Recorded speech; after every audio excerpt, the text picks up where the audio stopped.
Ce que vous voyez là, ce n'est pas une simple partie de Pong. C'est une véritable prouesse technique. Pour la simple et bonne raison que la chose qui est en train de jouer n'est pas humaine. Ce n'est pas une IA non plus, enfin pas celle que vous avez en tête, mais c'est ça. Une soupe de neurones cultivée en laboratoire. Et cet exploit ouvre peut-être la porte à une nouvelle ère de l'informatique. Parce qu'aujourd'hui, deux des enjeux majeurs avec l'explosion des IA, c'est leur immense consommation électrique et la quantité folle de données nécessaires pour entraîner les modèles. Et des ordinateurs organiques fonctionnant avec des réseaux de neurones vivants, du coup, pourraient bien être la clé du problème. Alors, est-ce que les ordinateurs vivants vont grand remplacer nos bons vieux ordinateurs électroniques? Et est-ce qu'on veut réellement d'un monde où nos ordis sont nourris à la tchakchouka? Quoi?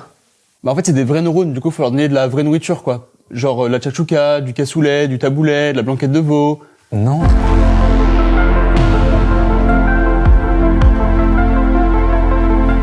L'entreprise derrière notre joueur de Pong en boîte, c'est Cortical Labs, une entreprise de biotechnologie australienne spécialisée dans les ordinateurs biologiques. C'est pas les premiers à réussir l'exploit de faire fonctionner un ordinateur organique, mais ça reste que faire jouer des neurones vivants à Pong, même pour aujourd'hui, c'est quand même une sacrée dinguerie. Et justement, comment ils ont fait ça en fait? Comment on apprend à des neurones en boîte à jouer à Pong? Je vais essayer de vous expliquer, mais vous allez voir, la théorie est pas si compliquée. Donc tout d'abord, sur une puce couverte d'électrodes, ils ont cultivé un réseau de quelques centaines de milliers de neurones. Ensuite, il a fallu trouver un moyen de faire la communication entre le jeu et le mini-cerveau. Et pour ça, ils ont créé 3 zones sur le réseau d'électrodes. La zone la plus large permet d'envoyer des signaux électriques au réseau de neurones pour lui indiquer la position de la balle. Et les 2 autres zones reçoivent les signaux envoyés par les neurones pour leur permettre de déplacer la barre vers le haut ou vers le bas, ce qui fait office de manette.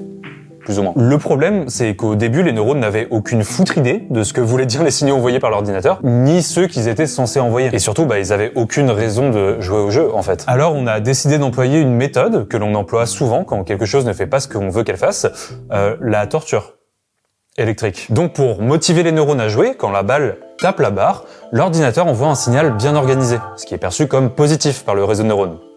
Il kiffe. Par contre, quand la balle passe à côté de la barre, c'est plutôt un chaos de signaux électriques qui lui est envoyé. Et ça, par contre, les neurones, ils aiment pas du tout le chaos. Et ça a totalement marché. À force d'entraînement, les neurones ont fini par peu à peu se réorganiser pour apprendre à jouer correctement. Et les données issues de cette démonstration technique suggèrent que les neurones cultivés apprennent plus efficacement, avec moins d'essais, par rapport aux algorithmes de deep learning traditionnels. Autrement dit, ils auraient besoin de beaucoup moins de données. Un des enjeux clés de la course actuelle à l'IA la plus performante. Et depuis cette fameuse partie de Pong, la technologie a continué à se développer. Aujourd'hui, on peut se procurer son propre ordinateur organique pour la modique somme de 35 000 $. Et c'est toujours les Australiens de Cortical Labs qui le commercialisent depuis 2025 sous le petit nom de CL1. À l'intérieur de chacun d'entre eux, on trouve environ 800 000 neurones humains et tout ce qu'il faut pour les maintenir en vie. Et dans ce petit cerveau synthétique, les neurones vont envoyer et interpréter des signaux électriques, comme dans un vrai cerveau biologique. Bon après, vous attendez pas non plus à jouer à Fortnite sur le CL1, il permet seulement de déployer du code rudimentaire pour le moment. Alors avant de foncer vers le Darty le plus proche de chez vous, je préfère vous prévenir tout de suite, le produit n'est pas en vente libre. L'entreprise elle précise qu'elle ne veut pas que n'importe qui puisse acquérir le CL1 non plus sans avoir les compétences nécessaires. Et l'ordi s'adresse davantage aux labos et aux startups spécialisées. Bon, ça a l'air exceptionnel comme ça, du moins les startups du domaine promettent une révolution entre gain d'énergie, efficacité et un ordinateur réellement intelligent,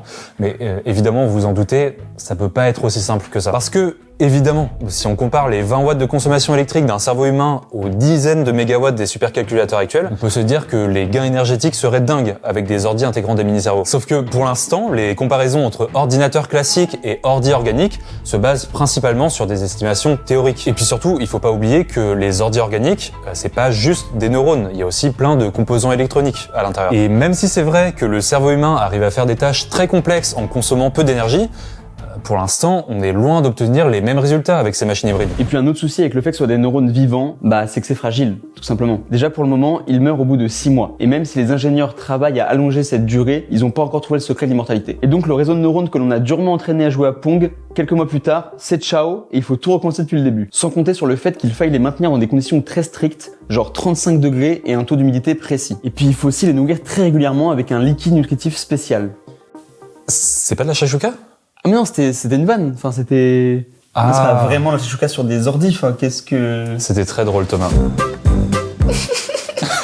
Bref, les ordinateurs organiques restent clairement une prouesse technique. Mais il ne faut pas oublier qu'il y a beaucoup de marketing et d'intérêts financiers derrière, donc il faut simplement rester prudent par rapport aux promesses qui sont faites.